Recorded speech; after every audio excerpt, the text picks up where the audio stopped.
പ്രഹ്ലാദനെ വെട്ടാനായിട്ട് ഹിരണ്യകശിപുവിന്റെ വാള് താഴത്തേക്ക് വരുമ്പോൾ വെട്ടുന്ന ഹിരണ്യകശിപുവിന്റെയും വെട്ടേൽക്കേണ്ട പ്രഹ്ലാദന്റെയും നടുക്ക് ഗുരുവായൂരപ്പനാവട്ടെ ആ സ്തംഭത്തോടുകൂടി നിരങ്ങി വരുന്നു.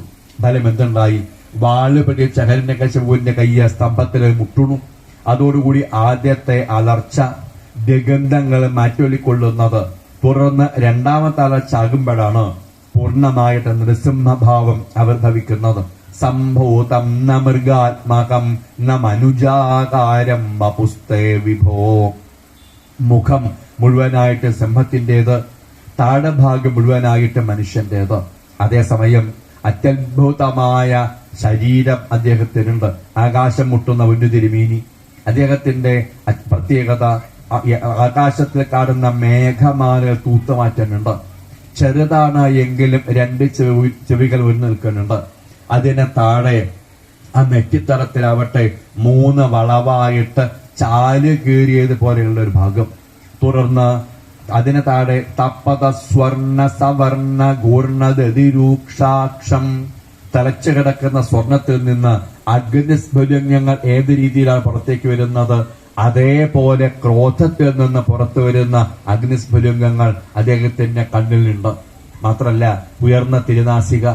ശ്വാസോച്ഛ്വാസം ഉണ്ടാകുമ്പോഴാണ് അങ്ങകല സാഗരത്തിൽ ഒരേപോലെ വേലിയേറ്റവും അതേപോലെ വേലിയിറക്കവും ഉണ്ടാകുന്നത്. അലർന്നു എന്നുള്ളതിനാൽ ആ വായ അങ്ങനെ പൊടിഞ്ഞിട്ടുണ്ട്. ഒരേപോലെയുള്ള 4 പല്ല് ആ മുകളിൽ കാണുന്നുണ്ട്. അവിടെയും അതിഭീഷണങ്ങളായ ദംശകൾ താഴത്തേക്ക് തൂക്കി നിൽക്കുന്നുണ്ട്. കെഴുത്താടിയിലും ഇതേപോലെ തന്നെ ആ 4 പല്ലുണ്ട്. എന്നാൽ അത് മൂടിക്കൊണ്ട് ആ ചമന്ന നാവിന് കിടക്കുന്നു. അതിന്റെ ഇളക്കം കണ്ടു കഴിഞ്ഞാൽ എന്തോ ഒന്ന് തിന്നാൽ കൊള്ളാം എന്ന ആഗ്രഹമുണ്ട് എന്ന് തോന്നും. അവിടെയും ഉയർന്നു നിൽക്കുന്ന ദംശകൾ 2 കാണുന്നുണ്ട്.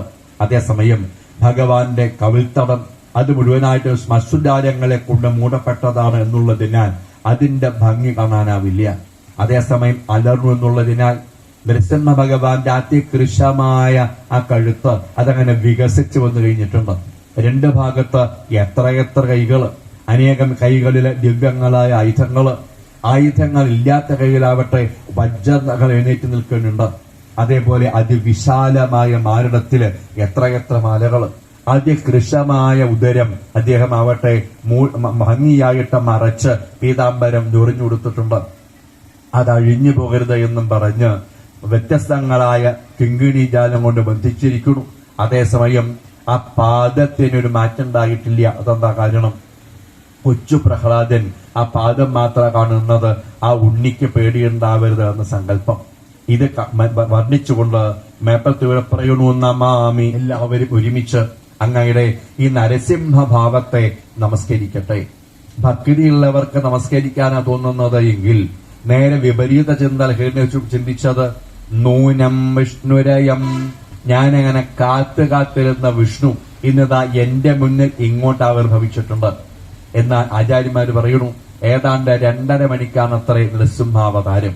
അതോടുകൂടി അത്യത്ഭുതമായ ആ തേജോപുഞ്ചത്തിലേക്ക് എടുത്തങ്ങട് ചാടിയ ഹിരണ്യകശിപു. ആ യുദ്ധം പുരോഗമിക്കുമ്പോൾ ഏതാണ് ഹിരണ്യകശിപു എന്നോ ഏതാണ് നൃസിംഹ ഭഗവാൻ എന്നോ ഒരാൾക്കും പറയാൻ പറ്റുന്നില്ല. അലർച്ചയും മുരൾച്ചയും പ്രതിധ്വനിക്കുന്നുണ്ട്.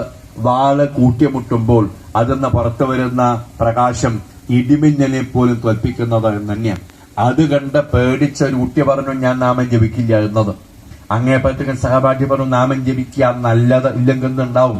പേടിച്ച് ഇന്നതാ ഈ പറയുന്ന ശരീരത്തിൽ നിന്ന് ജീവൻ പോകുമെന്ന് തന്നെ പിടിച്ച് കിടത്തിയ ഹിരണ്യകശിപുവിന്റെ മാനിടത്തിൽ ആ വജ്രനകൾ കുത്തിയങ്ങട് താഴ്ത്തല പിടിച്ചങ്ങട് വലിച്ച സന്ദർഭത്തിൽ തിളച്ചു വരുന്ന ആ രക്തം കമഴ്ന്ന് കടന്ന് വലിച്ചു കുടിച്ചപ്പോൾ ഹിരണ്യകശിപുവിന്റെ കൊടൽമാല അടക്കം ഇന്ന് നൃസിംഹ ഭഗവാന്റെ കെഴുത്താടികളെ ദംശൽ കുരുങ്ങിയിട്ടുണ്ട്.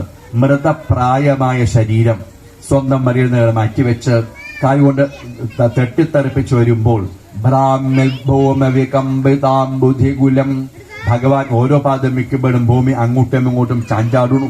മാത്രല്ല മൃഗീയമായൊരു ചേഷ്ട എന്ത് ആ രക്തത്തുള്ളികള് സ്വന്തം നവോണ്ട് ആസ്വദിക്കല്, കുടൽമാല ഒന്നുകൂടി ഭംഗിയാക്കി വെക്കല് തന്നെയാണ്.